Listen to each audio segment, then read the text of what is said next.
Week 6 of Season 17 on LFM was a bit of a roller coaster for me. On top of the Imola Pro Series race that I have shown in a previous video, we had races at Hungaroring, my first time racing on the track that I gained my LFM license on. And in the last race, you're going to see a lap time that is certainly showing how much I have improved on ACC in the last 6 months. But as I said, it was a real roller coaster here at Hungaroring with some of my worst moments in LFM and most frustrating ones, but being able to turn it around and produce some of my best races yet. Let's jump into race 1. And qualifying now for race number 1. And the first thing that I noticed during my first races here at Hungaroring in week 6 was a surprise on pace.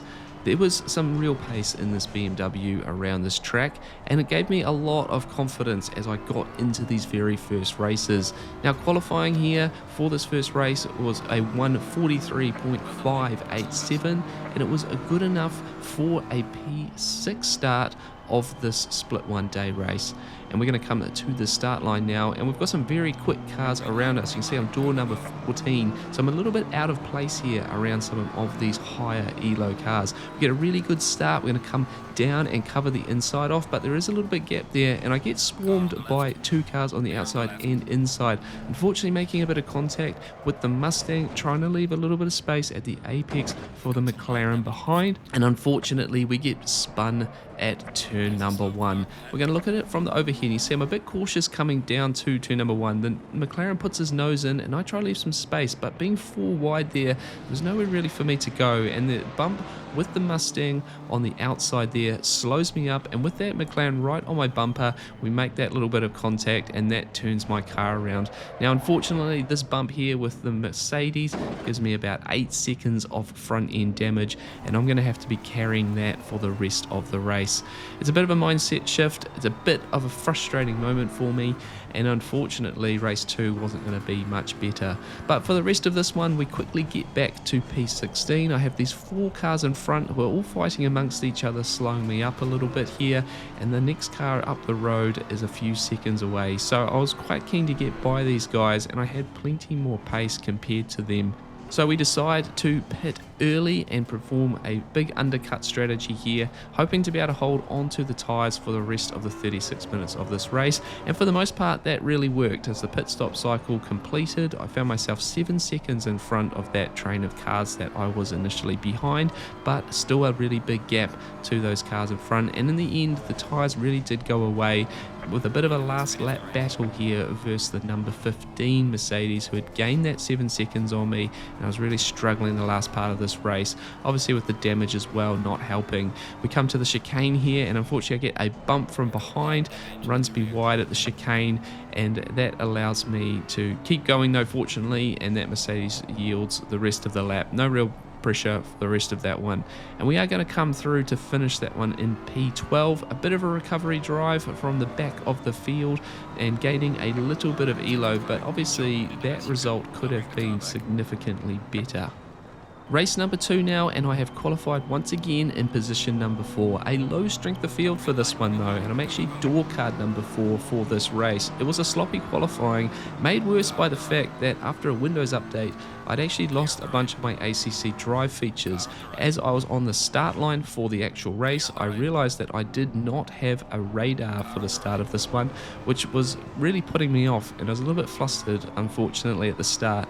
Now when we get through turn number 1, thankfully I've got a car on my outside at turn number 2 who moves into line, and at this point I'm quite happy that we don't have anyone next to me, hoping for a nice clean race here. Obviously without the radar I don't want to be fighting people all race long. We're going to come up towards turn number 4 here, and there's a nice little gap before and after, so more eyes forward at this point, and it's a much better start to the race than in race number 1. Around this long right-hander out the other side, and we are going to try and put together a podium. However, a mistake here at the chicane, where I try and make the second part of the chicane, should have just shortcutted, makes me awkwardly slow out the other side, and unfortunately at the apex of the next turn we make contact with that green McLaren, and it results in this huge accident, and I'm really frustrated by that one. A mistake from me, an awkward moment on track, maybe not the best decision making, braking from both sides there, and it's resulted in a really big consequence for so many drivers. Now we're going to look at this one from the helicopter in a moment, and as you'll see, we are going to make this mistake at the chicane, which is the start of the problem. Now I'm slow at the other side, I move over to sort of defend, but there's still space behind. As I turn into the apex though, that McLaren tries to drive into a gap that was never going to be there, and this is the result. So many cars involved. I'm so sorry to all those drivers who were involved in that mess. It was a real shame, and you can see there's just space behind here. I just don't expect him to dive into this gap, considering you normally go right over that inside curb, and it's just really awkward. Now obviously it's my mistake from behind that has caused this awkward moment at this next turn. I should have shortcutted the chicanes quite significantly to avoid it, but I'm going to reserve the rest of my judgment on this one, because I feel this is one of these moments, including what happened in the previous race, which could be a bit of a conversation in a separate video, talking about lap 1 and how to go about it. Now for the rest of this race, we have simply fixed the damage and got around, but it is a huge elo drop for me and a really frustrating first 2 races of the week. Fortunately though, things are about to get a lot better for me, and we can move on to the positives of this week's racing in LFM, race number 3. And it's worth noting that this particular race is immediately after the previous one. Race hard, stay positive is what I sign all my videos off with, and I was really having to put that mentality to work. I almost did not enter this race. I was so frustrated from the previous one. However, I knew that I had to just get straight back onto it and try and put down the performance that I know was possible at this track. Now, I've done a 1 minute 43.845 in a previous best lap, but as you can see, we are up on that best, losing a little bit of time in the middle sector, but just trying to nail this last sector of the course here. With a good exit out of the final corner, we're going to bring that up to 2.5 tenths better and bring that number down to a 1 minute 43.567, and putting myself up into position number 4 for the 3rd time in a row here in qualifying, and surrounded by some very high level drivers. You can see all those low door card numbers around me. I'm at door card number 11, and sure enough, those drivers are all in the 4,000 and 5,000 elo bracket, over double my current elo. However, I get a really good start, and I want to be a little bit more aggressive with my positioning in this opening lap. However, I get a little bump from behind from the door 6 Mercedes there, runs me a little bit wide, but he does a really nice job to redress that one, and we come out the other side with minimal damage and no contact, surviving turn number 1 once again. We've got door card number 2 on the outside of us here at turn number 2. That is Agent Engel, the Twitch streamer and part of the LFM content creator team as well. So I've got my work cut out for me to keep drivers like him behind me in this race. We get through turn number 4, and I am currently position number 5, losing out to that door card number 4 Audi in front and slotting myself in, coming up to the chicane now in lap number 1. Don't want to outbrake myself this time, and fortunately we are going to get through that corner and through the next one as well. We've made it further in lap 1 than we have in the previous 2 races, so we're already on a positive now and slotting in here amongst these very high level drivers. Now I'm losing a little bit through the middle sector here. I'm so cautious to not make any big mistakes. The BMW I always struggle with on cold tires, just in terms of pushing it too hard at times, so we're just trying to make sure we nail our braking markers, being a little bit cautious. Now we run wide here at the end of the lap, but so does the BMW behind, so we are still not under pressure, which is really nice. But to be perfectly honest, I'm super nervous this opening lap. There are some very good drivers around me. I feel completely out of position, and it's taking a lot of work for me to feel like I should belong here in this race. Coming out of the final turn though, and we've got 0.4 of a second behind, to Mr. Engel behind. So we are at least in position here, chasing down this Audi, and looking at that gap behind. Getting down to turn number 1, the BMW behind, he outbrakes himself and avoids any contact, so that opens up a bigger gap behind, and all of a sudden I find myself in a nice little piece of racetrack, all eyes forward. And thankfully, as we worked into this race, that is exactly how it continued. My pace was really nice, and it was well and truly up to the task of holding on to some of these cars in front. Now the top 3 cars were skipping away a little bit through the first moments of this race, but holding on to this door 4 Audi in front of me and actually gaining a little bit more time on the BMW behind. Coming through here to set a 1 minute 43.84, a good first section of the race, and even jumping ahead to 35 minutes to go, I was actually starting to really look at the back of this Audi for a potential opportunity for an overtake. I was feeling comfortably in front of the BMW to not be looking behind, and having a nice close racing with this Audi was a massive confidence boost considering how the first moments of this week went, certainly proving what I already knew about the pace that I had in this BMW at Hungaroring. Now with 30 minutes to go in this race, the BMW and Mercedes behind do start to close in, but we are still on the back of this door 4 Audi. We're going to come up to the final turn here, and I'm going to make the first mistake of this race, unfortunately, getting too deep into the braking zone, asking too much of that front tyre and running wide. That allows Agent Engel up the inside, and with the run from that Mercedes behind, I decide that it would not be worth fighting him into turn number 1 as well. These guys were starting to show their real pace later into the stint, so I thought my best chance was to simply allow him by and try and follow closely like I had been with the Audi for the rest of the stint. And as you can see here, we have lost more time to those top 3 cars as well. So my battle, if any, was to be for this P4 and down positions. Dropping to 24 minutes to go now, a few laps later, and you see I've lost a little bit more time to those cars in front. The Mercedes has already pitted the lap before, so I decide that I will come in as well to try and close them with an undercut onto those cars in front. Going to come around the corner here, tricky pit lane entry here, got to get braking right. Unfortunately we do here, getting it stopped on the line, and this more or less will split the race in half. We're not going to really get into the box that well also, but there is a comfortable gap to some of the positions behind me, so this isn't race threatening at all to not get this stop perfect. Coming out of the lane though, you can see there's the door 6 Mercedes up in front. We've lost a few seconds to him through that pit stop, and we're getting it stopped here at turn 1, and it's all about just producing a really strong and solid stint here with no one really around me at all, just to see if I can hold on to these cars in front. 11 minutes and 40 seconds to go now, and you can see I've lost probably about 4 seconds through that stop sequence to those cars in front. They're all very close though, and I think they'll be battling hard later in the stint, so it's just a case of trying to stay as close as possible in case there was some issues up in front. And I got about 5 seconds to the cars behind, so that's just a gap that I was wanting to manage through this last part of the race also. Coming down to turn numbers 12 here, and we're going to be up on this lap. This is going to be the fastest lap that I produce in the second stint. As you can see, we are more or less around where the best lap of the race is from the first stint as well. So despite not having any real pressure, I was still able to produce a similar lap time to that first stint also. Coming nicely out of the last turn here, and we're going to pull a 1 minute 43.9, so almost close to that 0.8 that I set earlier in the race.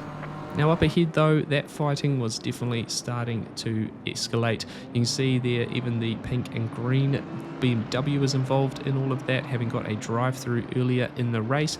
And you can see here the door 6 Mercedes through his chase actually goes wide at turn 4, and the result of that one is that's his 4th track violation, and we are going to let him pick up a drive-through penalty for that, and that's going to allow us to be elevated up from position number 7 up into position number 6 with 4 minutes to go. You see that gap behind has grown out to 7 seconds, so a couple of cars fighting behind as well. So yes, in a bit of no man's land here, and there's nothing left to do but to bring this one home and try and lock away that position number 6. Overall, I was really happy with how I returned to form on this particular race, considering the first two races and the fact that that frustration from the race immediately prior to here. It was the result that I knew was possible for me here at Hungaroring, and I was certainly glad to put this one together. Just that one mistake in the first stint to let those two cars by, but a solid pace for the latter part of the race in clean air certainly gave me that confidence I needed. And you can see the relief as well. Very happy with that result, and a good way to turn around fortune and get some redemption here at Hungaroring. But we were not done yet with this week 6 races at Hungaroring, and this lap here in full is the fastest lap I have now set at Hungaroring. A true surprise of pace, and we're going to take you for the full lap here.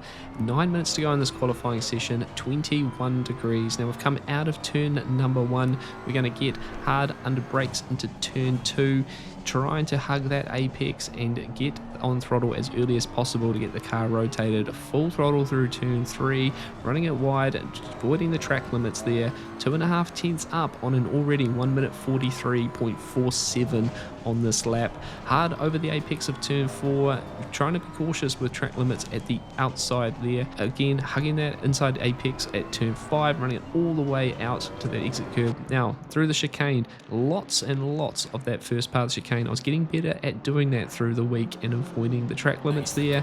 Hard over the inside curb at turn number 8 and turn number 9. And we're going to come out the other side here, hard on the throttle, 4 tenths up on this lap as we approach turn number 11. This is a tricky little corner, got to get it braked and turned early, run it right over the outside apex there, and we are nearly half a second up and looking at provisionally a 1:42, which would be an extraordinary lap time for me through the course of this week.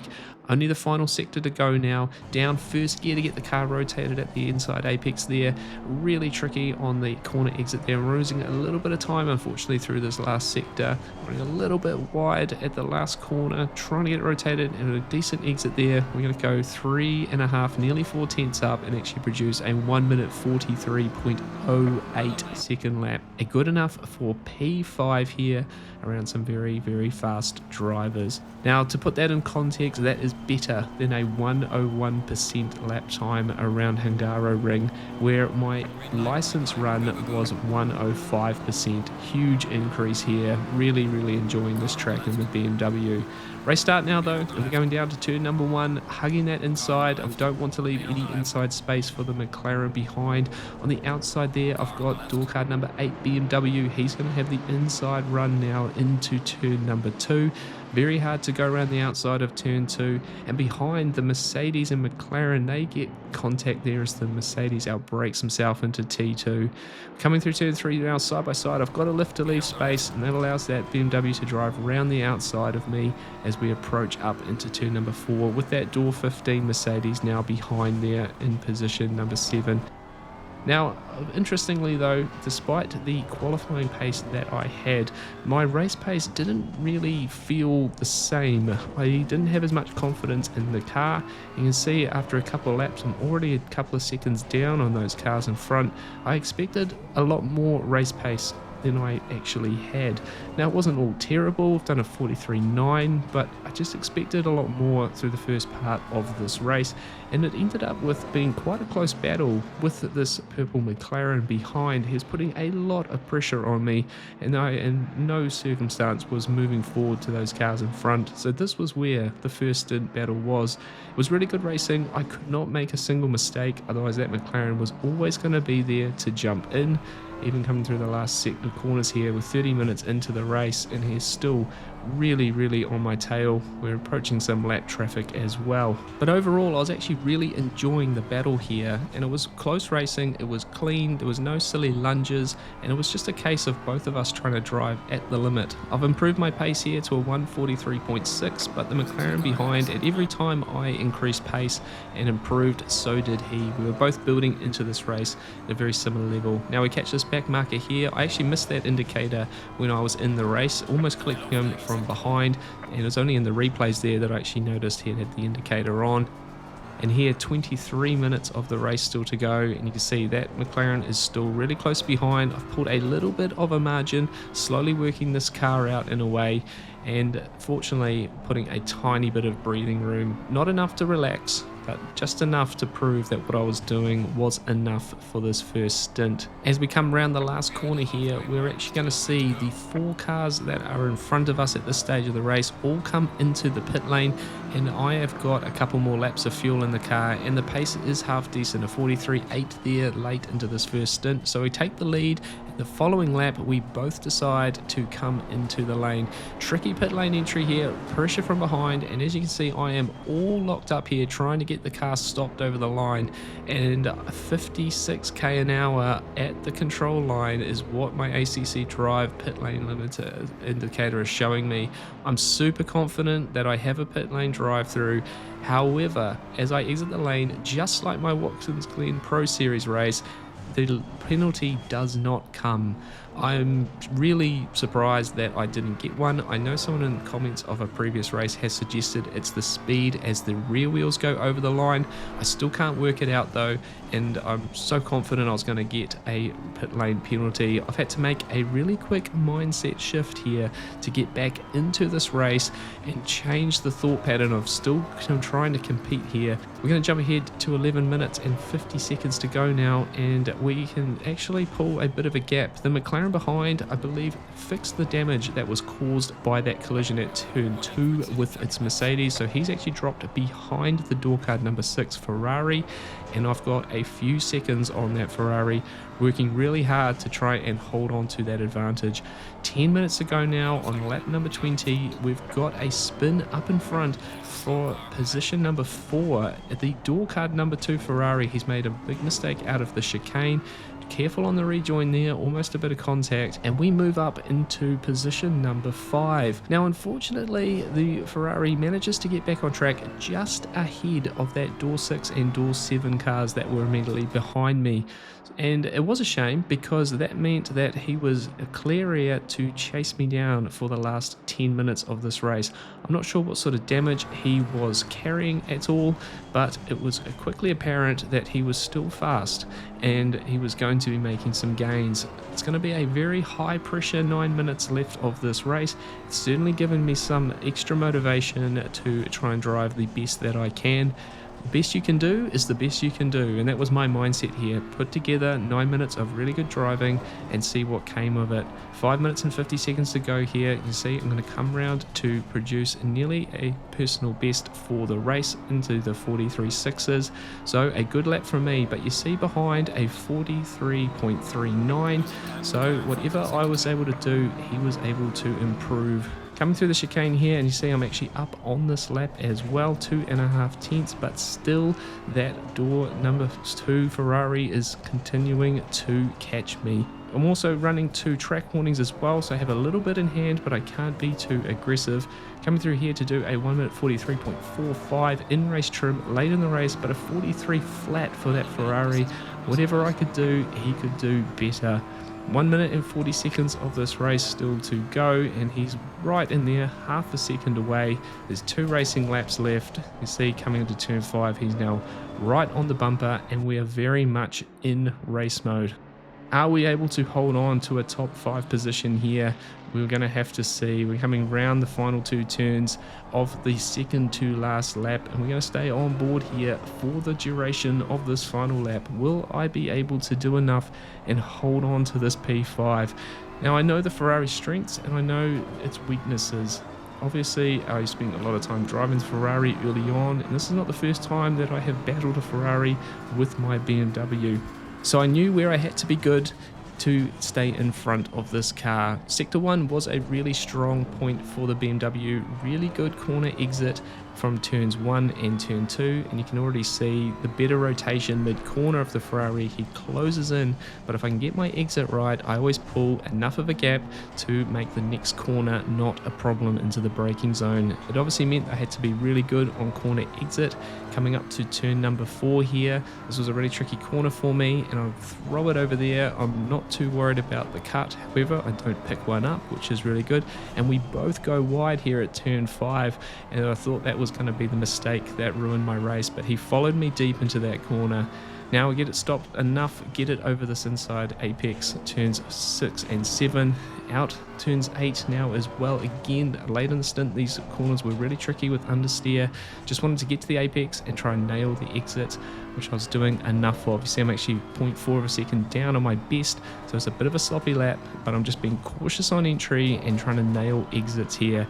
Coming down to turn 11, final sector. Ferrari is good through here, so again I had to really try and get a little bit long into turn 12, but it's enough. I'm going to cover the entry into turns 13. He's definitely close enough here, but I'm just trying to be wide enough to not give him space through into the final corner now. He's not close enough to throw it up the inside, and I just have to nail an exit here and come away with a P5 position. Really high pressure final lap there, high pressure last 10 minutes of the race. Little acknowledgement from that door card to Ferrari as well, and it was a great way to finish off a week's racing at Hungaroring. Even a little acknowledgement from the McLaren as well. Good racing all round in that one. So the roller coaster ride ends with a strong result at Hungaroring there, truly living up to my potential at this circuit. Like I said, that qualifying lap in that final race was a real big surprise for me, and it's safe to say that I'm going to enjoy my time returning to Hungaroring when it next comes up in LFM races. Overall, after losing significant elo, particularly in that second race at Hungaroring, some great results including the Imola Pro Series race actually escalated my elo up to 2,493, just a whisker away from a gold driver rating, which is a pretty cool thing to have. As always though, I'd love to know your thoughts on the races that I've had. How did your Hungaroring races go as well? Did you have those lap 1 moments also? Of course, if you want to see more of my season 17 coming up, please consider subscribing to the channel. But as always, race hard, stay positive, and we'll see you very soon in another video. Cheers.